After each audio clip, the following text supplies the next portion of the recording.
আবহাওয়া বিবাহ সম্বন্ধে যদি এরকম যদি বলে লোকের কাছে, এটাও অবিদ্যের মধ্যে যুক্ত থাকে। তাহলে প্রত্যেকে যদি আপনারা যদি বুদ্ধ ধর্মকে জানতে বুঝতে চান, তাহলে জাতিবাদ করতে পারবে না, গোত্রবাদ করতে পারবে না, তুমি আমার যোগ্য তুমি আমার অযোগ্য এটা বলতে পারবে না, আবার আবহাওয়া বিবাহ এটা করতে পারবে না। এটা করলে অবিদ্যায় জড়িত থাকে, বুদ্ধ ধর্মতে জানতে পারবে না, বুঝতে পারবে না। তাহলে অবিদ্যাটা গেলে কি হয়, অর্থাৎ সারিয়া জোসের থেকে জানতে দেয় না, বুঝতে দেয় না, কোন ধর্মের আচ্ছা দেয় না, এবং দুঃখ কি তা বুঝতে দেয় না। এটা হচ্ছে অবিদ্যা। অবিদ্যা হইতে দুঃখ রাশি উৎপত্তি হয়। অবিদ্যা থাকিলে দুঃখ ধ্বংস হয় না।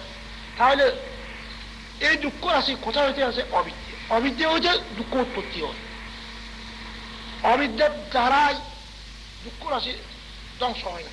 তাহলে প্রমাণ করা যায় অবিদ্যা থাকিলে দুঃখ ধ্বংস হয় না, অবিদ্যা থাকিলে দুঃখের উৎপত্তি হয়। যদি বিদ্যা উৎপত্তিতে, তাহলে দুঃখ ধ্বংস হয়ে যায় এবং আর দুঃখ আর আসিতে পারে না। তাহলে এই দুঃখ রাশি কোথাও হতে উৎপত্তি হয়? অবিদ্যা। দুঃখ ধ্বংস হওয়ার যাবতীয় দুঃখ রাশির মূল। অবিদ্যাকে যদি বিদ্যা উৎপত্তির দ্বারা, অবিদ্যাকে বিদ্যার উৎপত্তির দ্বারা সম্পূর্ণরূপে নিরোধ করতে পারলে, তাহলে সংস্কার নিরোধ হইয়া যায়, আর দুঃখ রাশির উৎপত্তি হবে না। তাহলে ভগবান বুদ্ধের মূল তত্ত্বকে আমরা এই যে পুনর্জন্মে এটা আমরা কষ্ট পাচ্ছি, দেহ ধারণে আমরা কষ্ট পাচ্ছি, সেই জন্য যাতে পুনর্জন্ম নয়, তৃষ্ণা ধ্বংস, দেহ ধারণ করে না, তারাই প্রকৃত শান্তি। এখন আমি বললাম কেউ বলে এই বাংলাদেশ, ভারত এটাও স্বাধীন নয়, স্বর্গ এটাও স্বাধীন নয়, ব্রহ্মা তেও অধীন। স্বাধীন কাকে? মানুষ তেও অধীন। স্বাধীন কাকে? যে নাকি অবিদ্যা থেকে মুক্ত, তৃষ্ণা থেকে মুক্ত, ধর্ম থেকে মুক্ত, কর্ম থেকে মুক্ত, এটাই প্রকৃত স্বাধীন। স্বাধীন প্রত্যেকে নর নারী মাতৃষায় স্বাধীন এবং নিরাপত্তা। আমি আমার কাছে অনেক বড়ুয়া চাকমা মুসলমান মেয়ে আসছে, বলে আমরা নিরাপত্তা চাই, আমরা স্বাধীন চাই। স্বাধীন হলে তাহলে অবিদ্যা তৃষ্ণাকে ধ্বংস করতে হবে।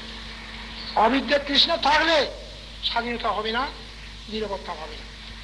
অবিদ্যা তৃষ্ণা তো কষ্ট দেয়।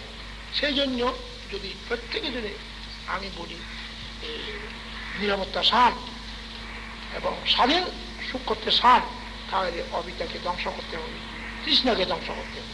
তাহলে পূর্ণ স্বাধীনতা এবং নিরাপত্তা পাওয়া যায়।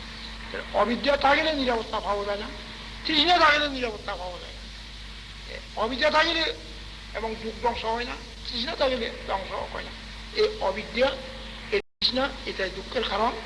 অবিদ্যা লইয়া যে ধর্ম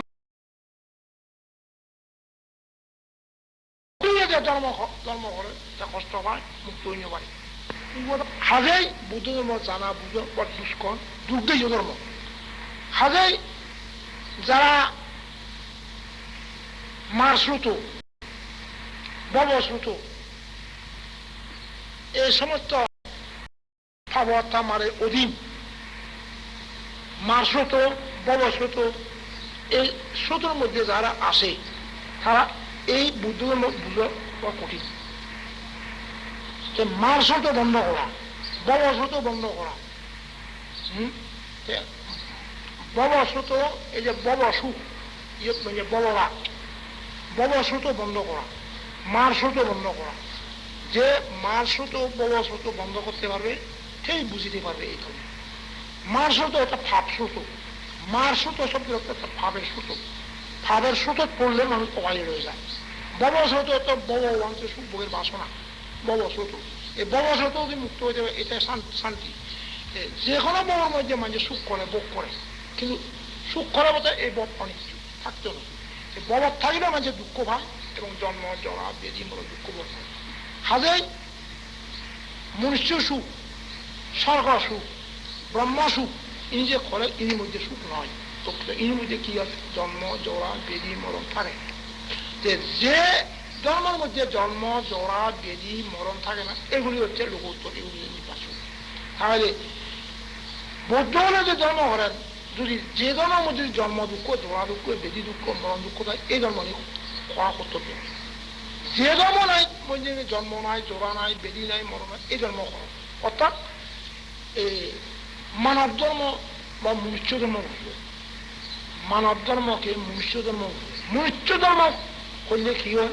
জন্ম, জোড়া, বেদি নয়, এই দুঃখ নিয়ে ভোগ করণ করে।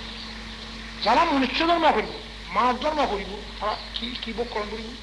জন্ম, জোড়া, বেদি, মরণ এই ভোগ করিব। যারা মনুষ্য ধর্ম ত্যাগ করছে, মনুষ্য ধর্ম নাই, লোকত্ব ধর্ম, তার জন্ম, জোড়া, বেদি এই ভোগ করতে পারে।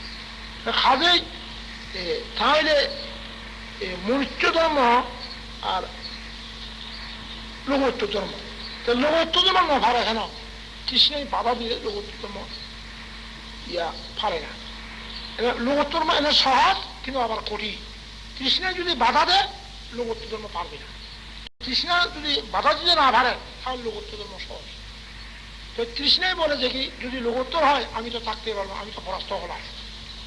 যদি আপনাদের শ্রোতাবর্তী সঙ্গীত আমি লাভ করেন, তাহলে আমি তো পরাস্ত হলাম কৃষ্ণ, আমি তো তোমার কাছে পারলাম না, এরকম বলবে। সেই জন্য কৃষ্ণই প্রথম বাধা দেবে।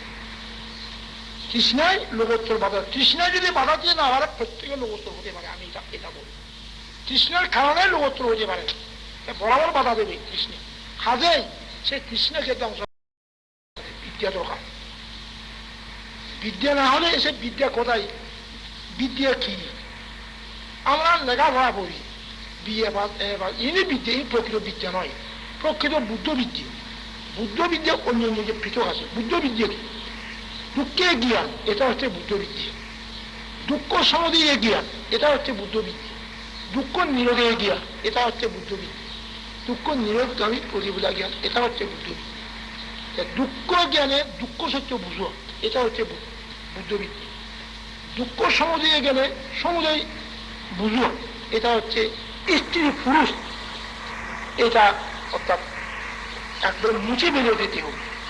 মোটামুটি বলতে গেলে আমি বলি, স্ত্রী বুঝের প্রবৃত্তি, মনোবৃত্তি, বক্সেতনা, তিনটা থাকলে দুঃখ পায়।